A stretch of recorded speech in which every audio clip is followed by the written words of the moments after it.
Oi gente, meu nome é Alisson Lopes e esse é o The Nerd Box. Hoje eu vou dar continuidade ao quadro História em 10 Minutos. Gente, eu peço que vocês se inscrevam no canal, já curtam esse vídeo. Se você é o tipo de pessoa que está na escola ou que simplesmente gosta de se atualizar sobre todo tipo de assunto, então se inscreve no canal, gente. Apoiem o meu tipo de conteúdo, me apoiem a crescer aqui no YouTube, a compartilhar o máximo de conhecimento que eu posso. Gente, hoje nós vamos falar sobre a Primeira Cruzada. Mas, afinal de contas, o que foi a Primeira Cruzada? A Primeira Cruzada foi um evento que fez com que toda a Europa se unisse e marchasse rumo a Jerusalém para recuperar a Terra Santa. A Terra Santa onde Jesus viveu e onde todas as histórias bíblicas são passadas. Ou seja, todas essas histórias, a de Jesus, todas, se passaram na Terra Santa, em Jerusalém, em todo o território que antes fez parte do povo de Israel. É essencial saber o contexto em que a Europa vivia naquela época, não só a Europa, como também a Ásia. Gente, todo o território da Terra Santa era dominado pelos árabes. Ou seja, os árabes, principalmente as pessoas de etnia turca, começaram a invadir aquela região e a dominar todo aquele território. E assim, a religião muçulmana começou a se propagar no mundo. E isso começou a atrair olhares por parte da Igreja Católica.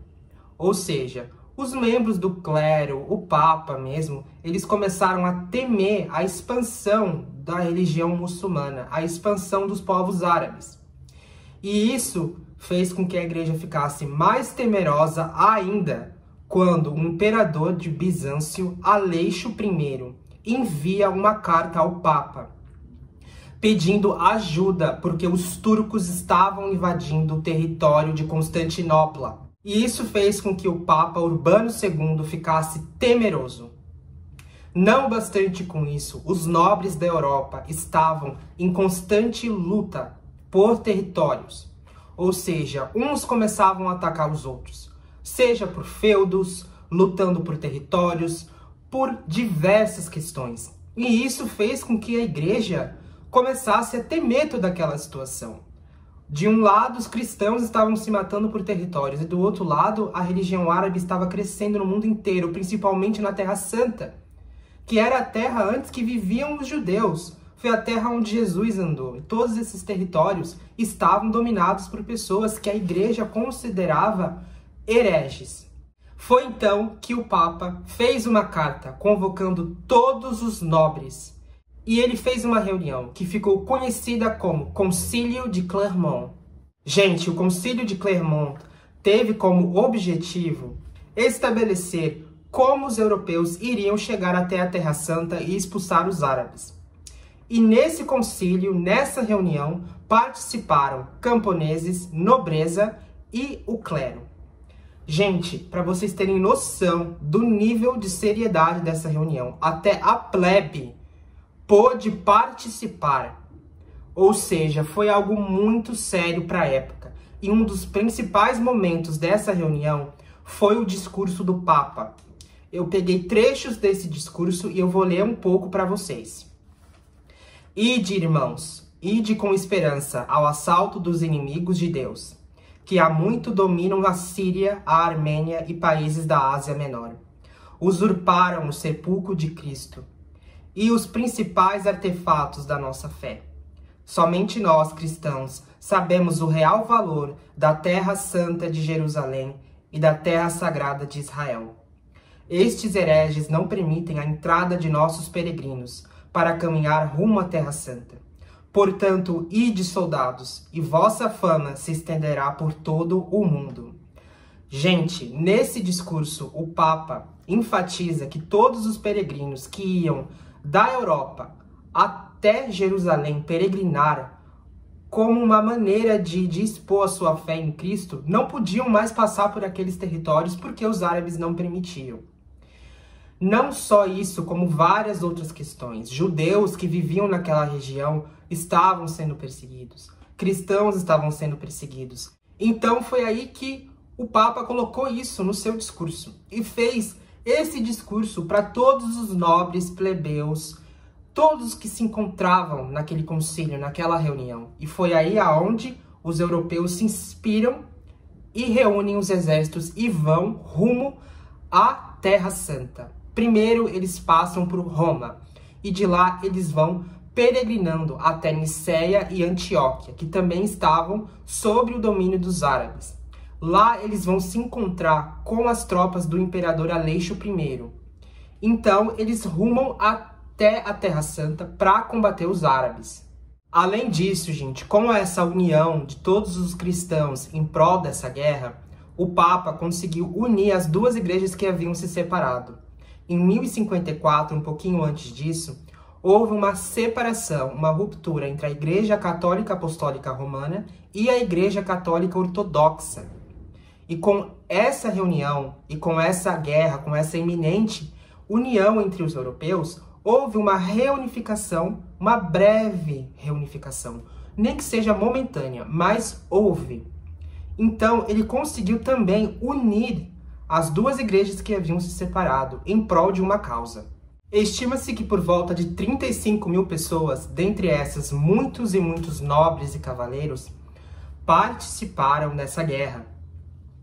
Não só com isso, como eles também conseguiram muitos êxitos. Foi uma cruzada muito bem sucedida.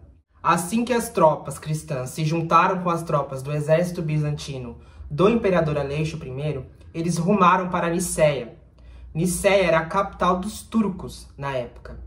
E lá eles conseguiram conquistar toda a cidade. E existem relatos de que os cristãos foram extremamente rígidos, extremamente incisivos com a população de Niceia. Eles mataram muitas mulheres e muitas crianças, fizeram muitas barbaridades.